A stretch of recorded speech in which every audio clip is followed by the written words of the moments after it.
Hello everyone, in today's lesson we'll compare English to Slovene in terms of inflection. In order to really show the differences, we'll also compare both languages to Chinese.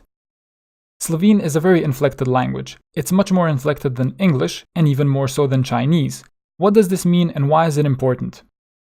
In some languages, words remain more intact than in others. They don't change as often and for the most part remain the same. A language like that is Chinese, where words don't change at all. We'll have a look at that later.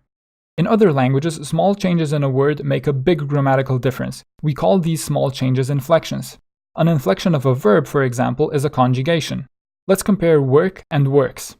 If we're talking about the verb to work, then works tells us that the verb is referring to the present tense third person singular. So the possibilities are narrowed down to he, she, it works, or some other noun instead of the pronoun. For example, he works from 9 to 5. If we're talking about the noun work, then the S tells us that there are two or more works, so it's referring to the plural. For example, the works of William Shakespeare. These small changes in a word can reflect many grammatical categories such as tense, person, number, which you're familiar with, and also other grammatical categories that English doesn't have, such as case or gender. Let's take a look at the present tense verb to go in English and then compare it to Slovene and finally to Chinese. We can see that the verb is different only in the third person singular, otherwise it's always the same. In the case of go, we add an es, but usually only an s is added to indicate the third person singular. Now let's have a look at the same verb in Slovene. Purple stands for feminine. So, for example, medve is a pronoun that means the two of us women or girls or something similar. As you can see, the verb forms are more or less very different. Only the second and third person dual are the same. So, if you say grem in Slovene, the only option is the first person singular or I go. This is why personal pronouns are often omitted in Slovene. You don't need to say jaz grem because jaz is already included in the grem. In English, if we just say go, we have no idea who we're talking about, so we always have to add the pronoun, I go. And now the same thing in Chinese. As you can see, the verb doesn't change at all.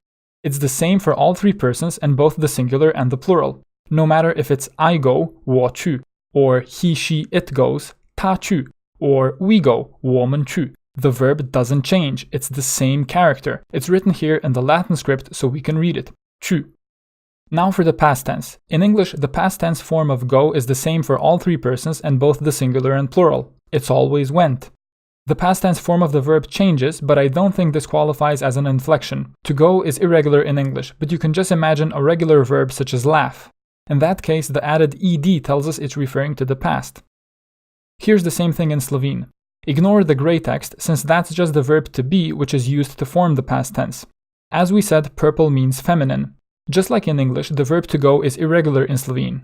That's why šel is so different from grem, but you can still see how much the verb changes. There's šel, šla, šli, and šle.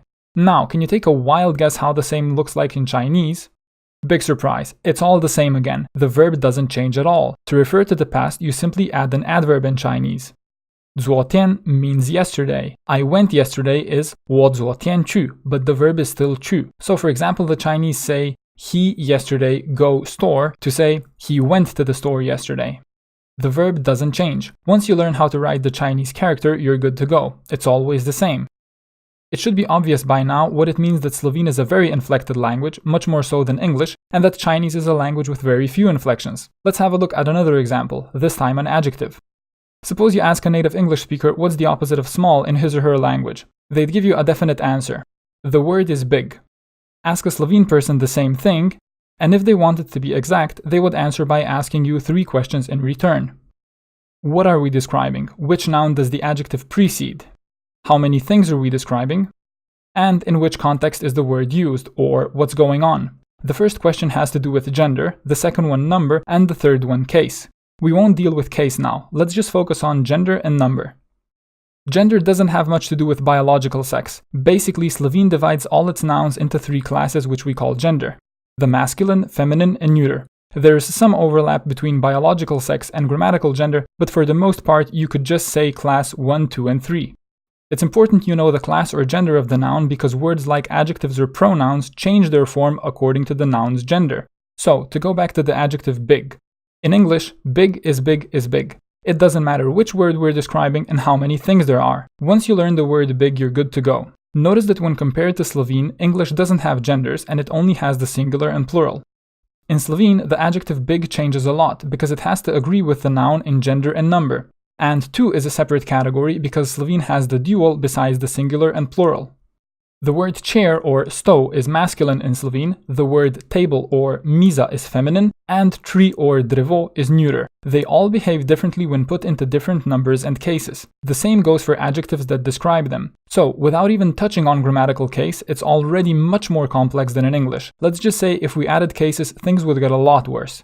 So, if we go back to the question how to say big, most Slovenes would probably answer by saying big is velik, but that's just because the masculine singular form of the adjective is regarded as the basic form. In dictionaries, the masculine is listed first, followed by the feminine and neuter. But if the English speaker wants to learn the adjective big to describe a word that's feminine in Slovene, for example his female cat, then he's looking for velika. Okay, why am I telling you all of this? This is probably the worst thing to do if you're trying to motivate someone to learn a language. It's like I'm trying to show you how awful it is to learn an inflected language if you're coming from a language that has little inflections. What's the point of all of this? If you know something, then it's easier to deal with. You don't get as frustrated if you know what's ahead of you, if you know what to expect. Let's say you wanted to learn Chinese. You'd have to learn several thousand Chinese characters. Now let's imagine you're not aware of this and you start learning thinking there are only 100 characters or so. You'll be frustrated every single time you go to class. Again with the characters? Yes, again with the characters. That's it. That's what you have to learn. That's the biggest obstacle. By knowing what to expect, you can get rid of a lot of the frustration and negative feelings. You know what's coming down the road, right? So what's the problem then? Since you know what's coming, your only job is to come up with the best way of dealing with it. Similarly, in Slovene, you should know what to expect. Again with the cases, again with the gender, the dual again. Yeah, because that's pretty much it. That's the language. That's the most difficult part. Those are the Chinese characters of Slovene. You always have to know the gender, you always have to know the number, and you always have to know the case in order to use the right form of the adjective to be able to form sentences. And there will always be these small changes in a word that make a world of difference. The problem is that with a foreign language that even uses a different script like Chinese, you can't help but feel some respect towards it. And because of that, you realize its complexity and you approach it differently. You know there's a long journey ahead of you.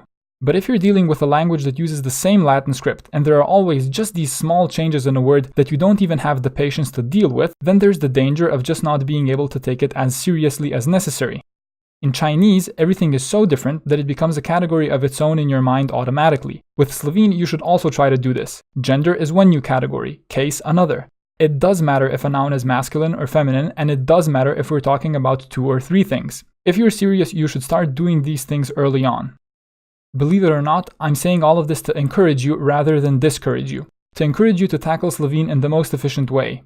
Learning a language is a process, it's just something you do from now on. Again, all of the different endings and small changes are simply the Chinese characters of Slovene. That's pretty much what Slovene is all about. You just keep working on them as often as possible and that's that. You don't get frustrated because you know what to expect. It is what it is. What you shouldn't do is get bored or frustrated because it all looks the same. Now I'm guessing most people that watch my videos want to learn some Slovene or a little Slovene, and that's fine. I think the majority of people fall into this category, and I doubt there are many that want to be able to hold long, complex speeches in Slovene. I mean, if so, awesome, kudos to you. But if you're staying here for a semester or 2 and you don't plan on speaking Slovene ever again, then just learn the basics like how to greet people, how to say thank you, and so on.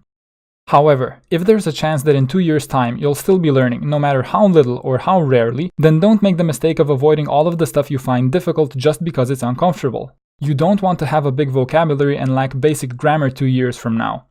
So don't just learn chunks of language that you can use as a whole. Don't just learn things like good morning and hello or adverbs such as yesterday or tomorrow just because they don't change and are always the same. I'm not saying you should start learning everything at once either. That's also probably not a good idea.